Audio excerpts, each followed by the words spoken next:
Welcome. Wait. Yeah, welcome. It's another day in the life of Phil Margo as he faces, I don't know, what do you face, Phil? Well, Thanksgiving. okay. I face my own mind. So Thanksgiving, they're probably having it over my son's house, 2 blocks away. It's a walk. We don't even have to get into the car. My daughter, I don't know if my daughter's going to be here. She's up in Berkeley, but I've been getting together with them because they only live a few blocks away. We've been getting Yeah. together since this And just one pandemic. thing, Phil, get your face more center. Is You that have too better? much, you have too much headroom. I like to see your whole face. Yeah, better. Okay. Okay, now lean back. No, let Okay. me be. Now I'll be lean here. back a little bit. Yeah. No. Okay, like that is perfect. All right. Because as I say, I want. We may go over there, for a little while and just toast. And it's outside mostly, we stay outside and like that. So, but today was a significant day. I mean, besides the fact that they pardoned Mike Flynn, I don't know if you know about that. Yeah. Schmucko pardoned Mike Flynn, a man who admitted his guilt twice in front of a court of law and was convicted of a crime, and he covered up so that President Schmucko would pardon him, and that's what happened. So I started thinking about all of the things that have led up to where we are now with this president. I'm in the middle of a butterscotch, and it all goes back to October 16th of the year 2000. In October 16th of the year 2000, a memo was written by a Republican, I believe, in the Department of Justice. It's called in the Office of Legal Counsel. And the memo stated basically, I'll read it so I get it right. The indictment or criminal prosecution of a sitting president would unconstitutionally undermine the capacity of the executive branch to perform its constitutionally assigned functions. This was a memo. This was not a law. This was not anything that Congress did. It wasn't even a decision by the Supreme Court. It was just a memo written by a lawyer in the Office of Legal Counsel of the of our Department of Justice after the 2000 election, when the Supreme Court gave the presidency to George W. Bush, Right. which was an error, and it should have never happened that way. And they talk about it now like it was okay, but it wasn't okay. We put an imbecile in the office who started a war that we're still in. Most of the shit that's happening in this country is because of the expense of that war, $3 trillion. Imagine if that $3 trillion was spent on infrastructure or taking care of people who had lost their jobs or anything worth anything. But it was spent on military equipment that was blown up. Okay? And for that alone, George Bush should have been thrown out of office, George W., but he wasn't.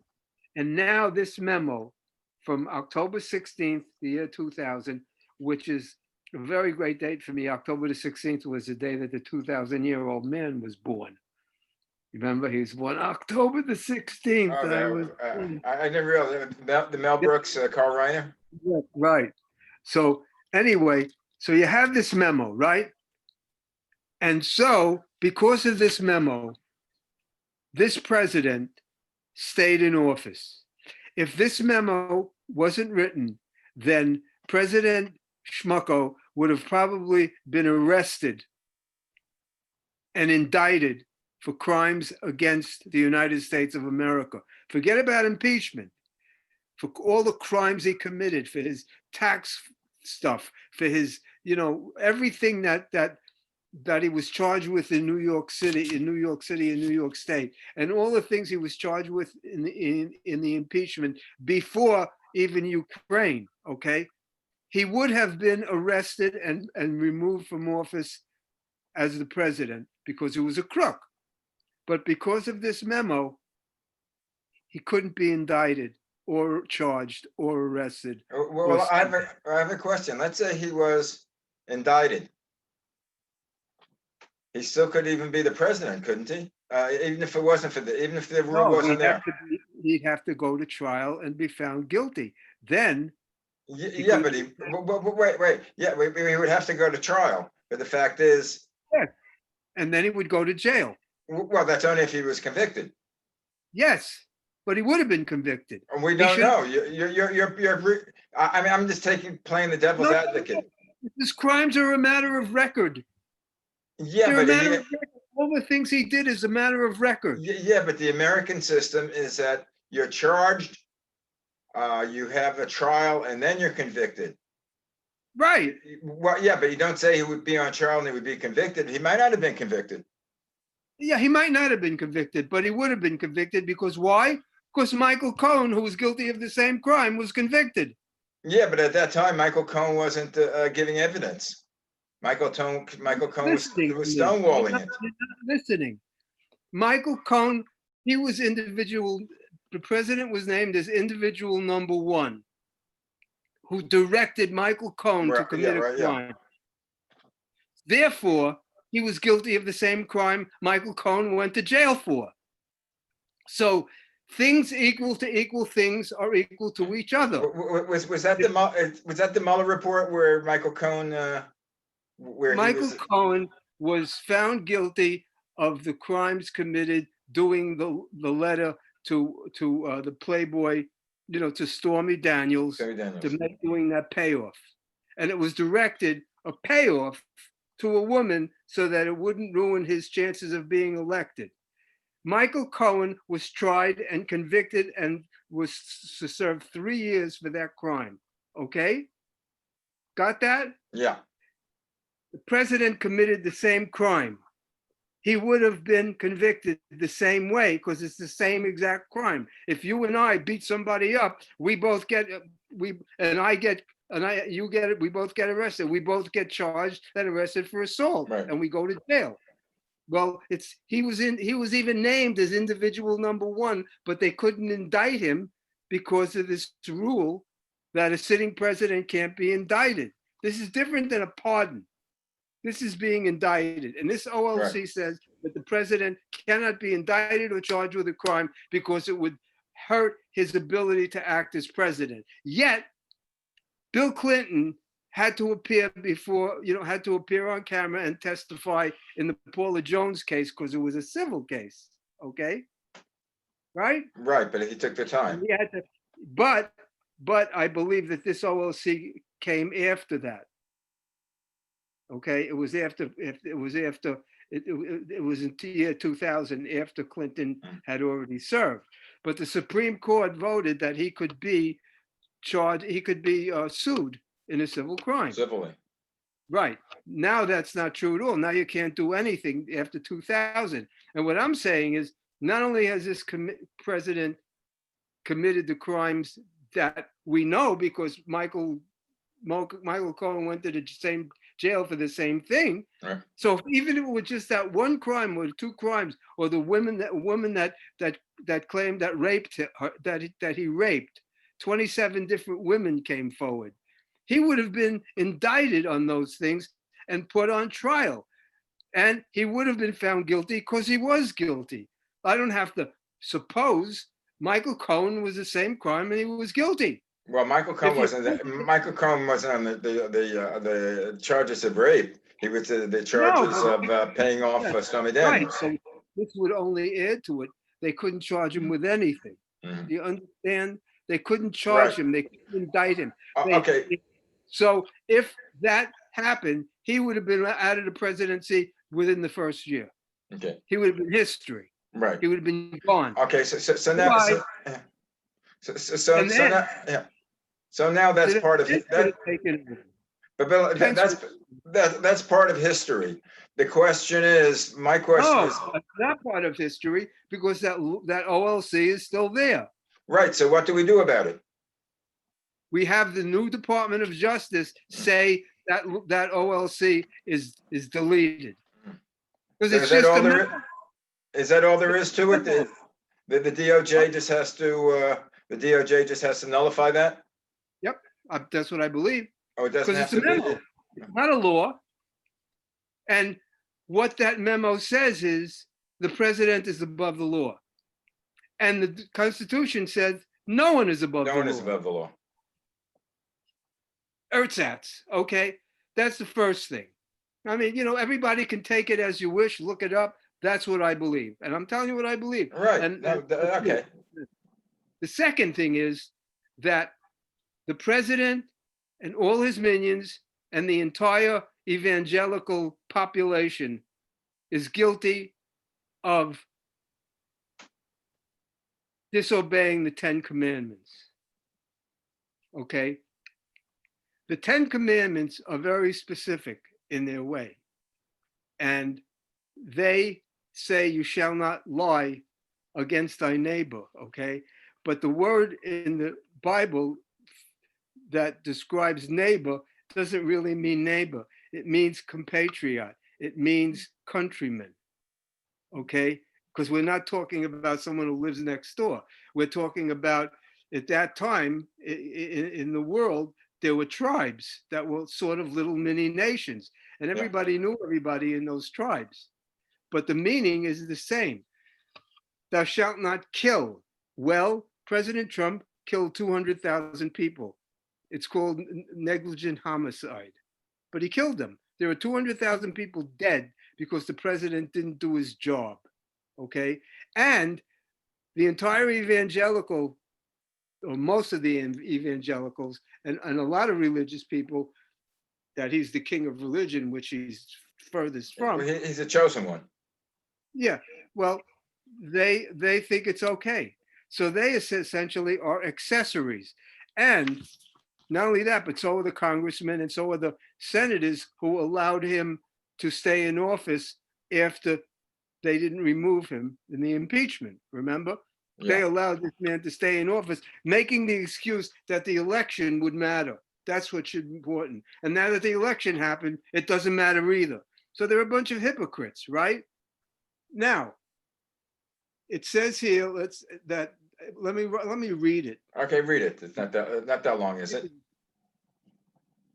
I contend that those, and they know who they are, who enabled the Maine rancid cheese to commit a constant deluge of criminal acts against the people and nation he swore to protect and defend, are criminally liable to the same extent as the POTUS wipe, the president. Right. These acts include, but are not limited to, the violation of his oath of office, abuse of his power, treason, fraud, election collusion with a foreign government, and the negligent homicide of hundreds of thousands of of innocent people of all ages, religions, and races. Okay? That's what this man did. And I believe that he is liable.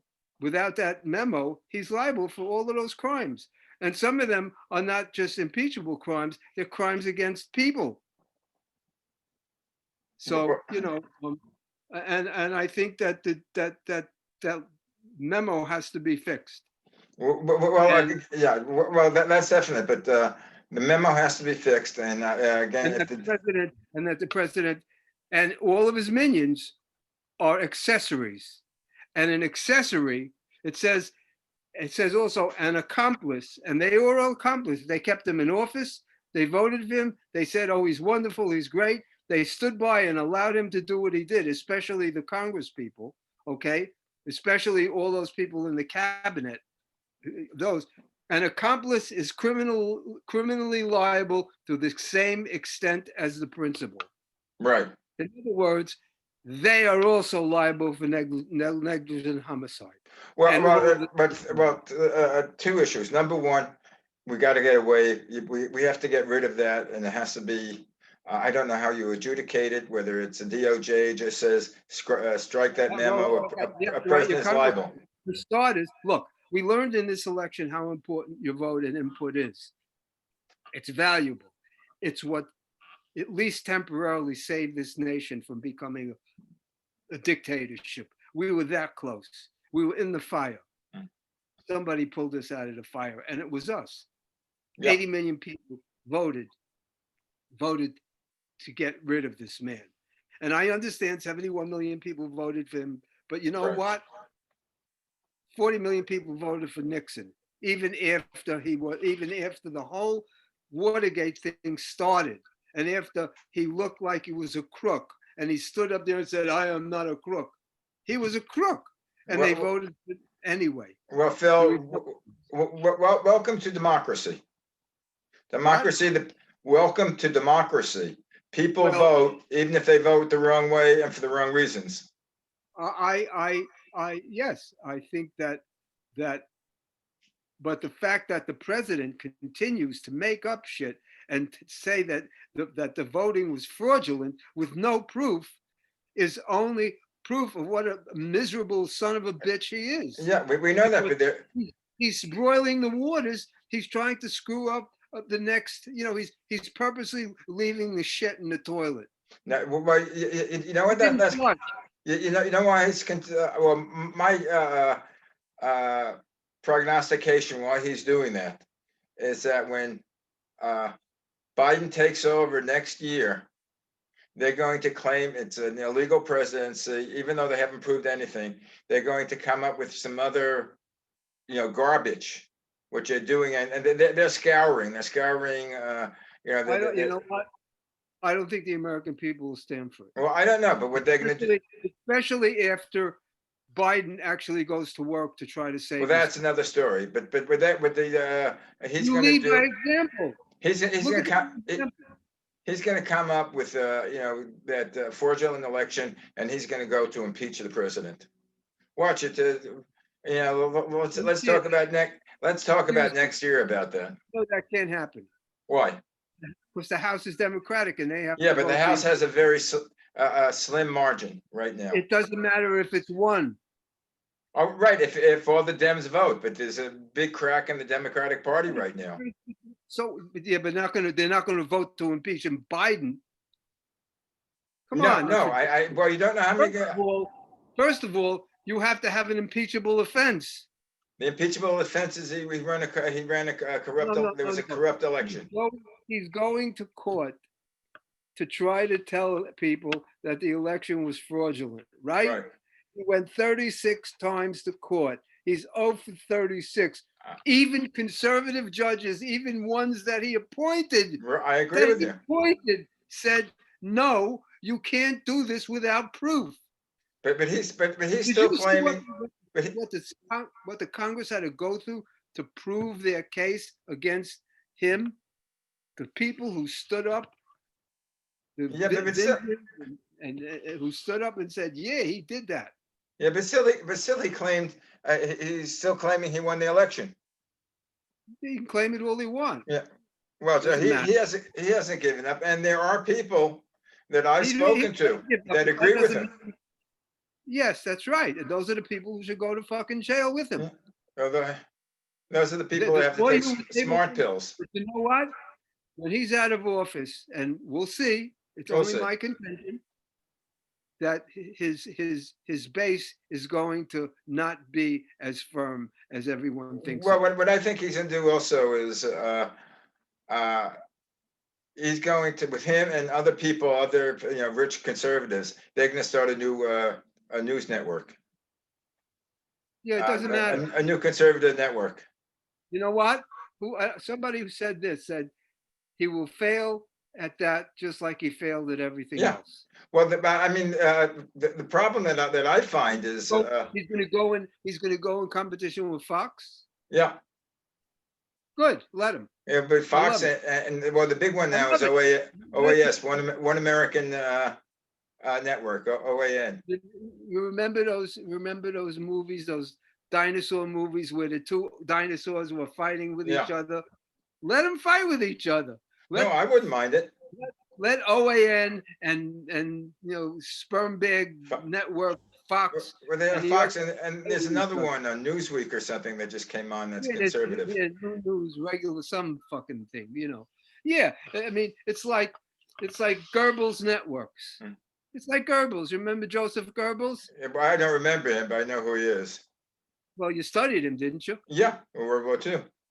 He What was he what was around when I was born. what I think we should do, Phil? You have the connections. I You, said it already. I no, said what I no, had to. no, no. You know the rock and roll world of the old days. The guys who have multi-millions of dollars right now, they saved up. Let us start a new cable network of, Uh, fair and impartial news. First of all, nobody from the old rock and roll days made money. Let's get real about that. Well, let's go to the new The- rock and roll days. That's different. Now they're making money. It's like when I started in the business, Sandy Koufax and Don Yeah. Drysdale had to go on a strike to get $100,000 a year. And they didn't Rod, get and they A didn't get Rod, and they didn't get it. no, they got it. No, they They didn't. got it. Right. Yes, they did. No, no, no. The big thing was also that They got 100, got it. I But don't think they did. I'm pretty sure they did. We'll But check it out. But I know a big thing is that they were represented by an agent, and they didn't want to speak to the agents. This is before agents were popular. well, I believe they got it. But when you consider that A Rod, Alexander Rodriguez, right? Yeah, Alex Rodriguez. Yeah, Yeah, his contract called for $48,000 and at bat, yeah, based on yeah, 500 at bats a year. yeah. $48,000 and at bat, Well, he got a 10-year contract for $250 million. and they had a fight. Drysdale and Koufax, the two best pitchers ever, or one of the two best pitchers ever, had to go on strike to get $100,000. He made $150,000 in one It's game. a different world. But One but but game.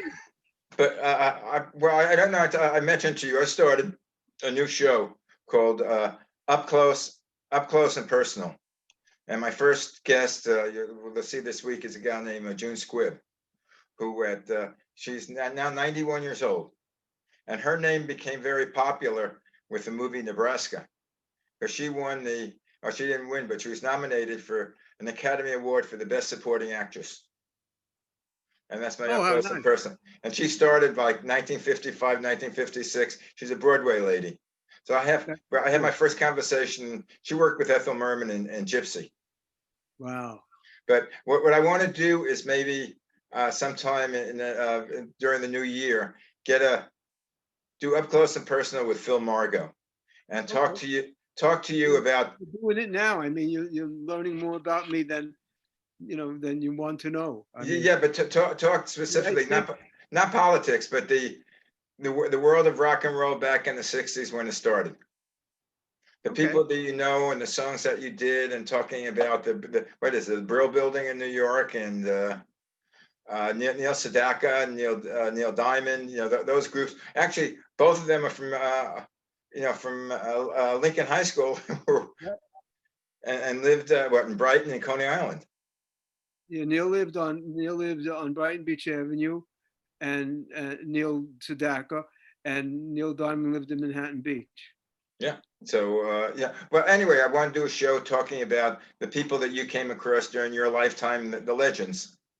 I came across Malcolm Berman. Yeah. Oh, yeah, definitely.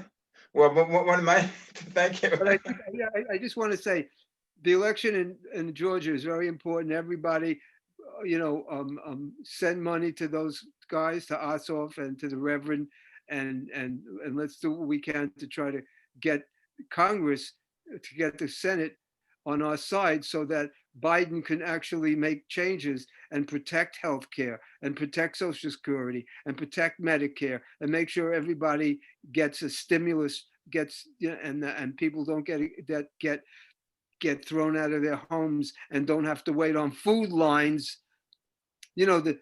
By the way, I congratulate the LAUSD, the school district of LA, They are raising money and spending money to feed people this Thanksgiving. How They're are giving they? away they're giving away thousands and thousands of Mm, meals for the holiday. mm. They are cheers to them. That's an amazing. They're the second largest school district in the country, and they are stepping up. Behind And New York. everybody right now has to step up because times are going to be really bad in the next couple of months. We're going to have 3,000 people dying a month, and we're going to have, we're going to have probably up to 15 million people before the Biden takes over. 15 million people are going to have COVID. So we got serious shit going on. Oh, But I definitely. believe, that some of the things that are being said about, oh, it's difficult to get everybody vaccinated and all of that and all this and that, take that with a grain of salt, I think, because they can get vaccinated at CVS, at urgent care centers, at Dodger Stadium if necessary, and they can, just keep in mind that there are 198,000 flu shots given every year. So if they can give 198 million, I said what I say, 108,000, 198 Yeah, million yeah. flu shots given a year, million. There are 330 million people in the country. How hard is it? And that's under normal circumstances. You go to your local CVS or Walgreens or whatever, Right. or your doctor, or wherever you go. Well, Urgent care. I go to Kaiser, which is the largest HMO Fine, in the fine. country. They're going to ramp up and be able to do this much quicker than everybody thinks. I believe. I Take hope. heart. We have, well, we everybody is threatened by this illness. When you see who getting it, the president and all of these folks in the president's sphere are getting these special treatments that we can't get. I mean, they gave it to the dipshit who was over at HUD. Parker, what's his name? Ben Carson. Ben Carson, right. He was near death's door. They gave him they gave him treatment A that Trump got. Trump guy. Trump would have probably died if he didn't have that. I believe he was rushed to the hospital by helicopter. I believe he was in serious condition, and they gave him this special concoction that we can't get yet. He said it even. Well, we can't even get tested unless we stay in the line for hours. Well, no, I can get tested. If I want to go get tested, I can. Without waiting online? Yeah, I know where to go get tested. Oh, okay. There are places that if you're covered, you can get tested. After the show, let me know. But it's not good. It's not the way it should be. And I believe that Biden will use that military act, that war act, that people will start manufacturing the PPE and all the stuff that's necessary to fight this virus. The biggest enemy is Trump, who set up the idea that it's okay, that it's around the corner.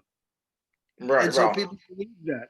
People believe that because it stinks from the top down, and leadership is important. And when you have the bully pulpit, I mean, Biden took the bully pulpit while the POTUS wipe is sitting in his bunker, which is a familiar thing. I hope he does what Hitler did. But while he's sitting in his bunker, Biden is up there saying, I don't know if you saw him today. He was wonderful. And I didn't see him today. I saw him yesterday when he introduced his cabinet. And he said, I understand. We're in the shit house right now. I'm not going to lie to you. It's bad, but there's hope. We have now that we have direct contact with we're doing the transition. The CDC, catch up. I can do what I need to do. I can get it done. I have good people around me, and I want you to know that my job is to protect this nation. Period. Stop hitting whatever you're hitting. You're screwing up the sound. And then I feel, and then he had empathy for the people who lost people. That he always did. I mean, he was. He always was a people person, which Trump is not. Schmucko never even admitted that there were 260,000 people that were dead from it. He never even said it.